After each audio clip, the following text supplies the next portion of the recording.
आप देख रहे हैं अनहोनी। तो चलिए बढ़ते हैं आज की इस कहानी की ओर।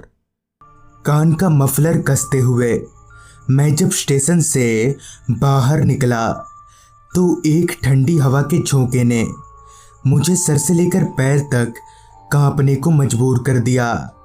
खैर, शरीर में थोड़ी गर्मी पैदा हो इसलिए मैंने अपने दोनों हाथों को आपस में रगड़ना शुरू कर दिया और बिना देरी किए बस स्टॉप की ओर बढ़ने लगा।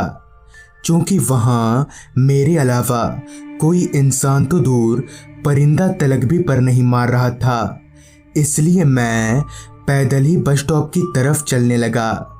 हालांकि अभी उतना भी वक्त नहीं हुआ था कि सब कुछ खाली हो जाए, पर क्योंकि इलाका गांव का था तो शायद इसलिए ऐसा होगा।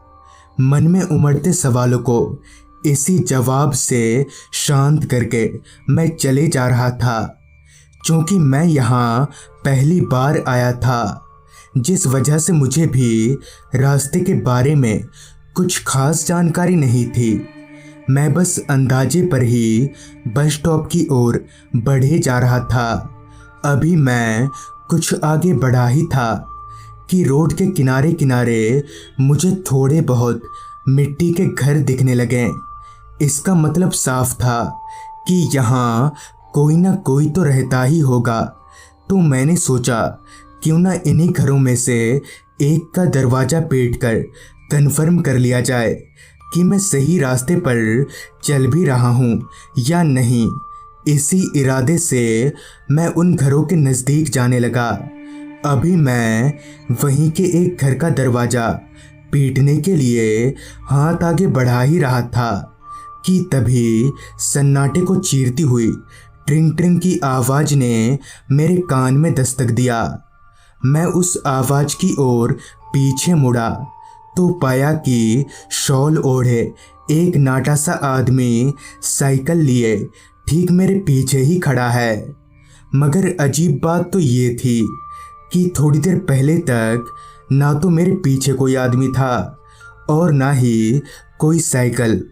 खैर, मैंने शॉल में लिपटे उस आदमी से पूछा, जी वो बस स्टॉप इधर ही है ना?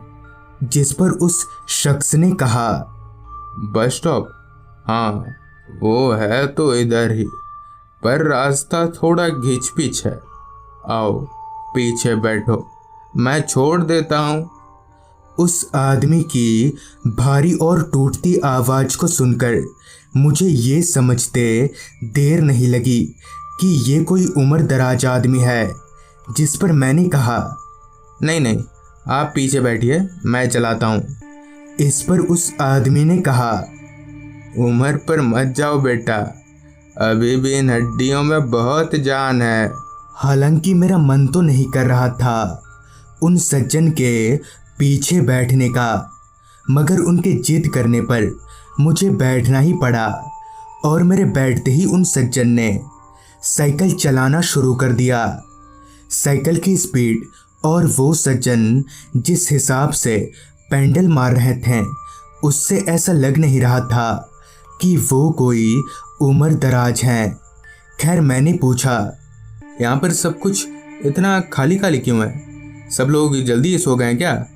जिस पर साइकिल चला रहे उन सज्जन ने कहा, वो क्या है कि ठंड बहुत ज़्यादा है और यहाँ भूत प्रेत का भी डर है। खैर, आप परेशान मत होइए, आप सही सलामत पारमपुर पहुँच जाएंगे। उस आदमी से पारमपुर का नाम सुनकर मैंने चौंकते हुए पूछा, एक मिनट, आपको कैसे पता चला कि मुझे पारमपुर जाना है? मैंने तो अभी तक आपको कुछ बताया भी नहीं है। अभी मैंने इतना कहा ही था कि पीछे से किसी बड़ी गाड़ी की हॉर्न सुनाई पड़ी। मैंने अपना सिर घुमाकर पीछे देखा तो वो एक बस थी।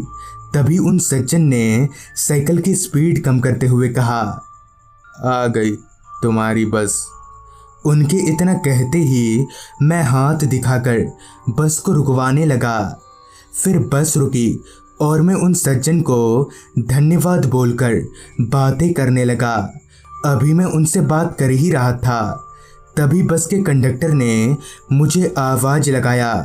इस पर मैं कंडक्टर को हाथ दिखाकर जब उन सज्जन की ओर मुड़ा तो मेरे पैरों तले जमीन खिसक गई, क्योंकि अब ना तो वहाँ वो सज्जन थे और ना ही उनकी साइकिल।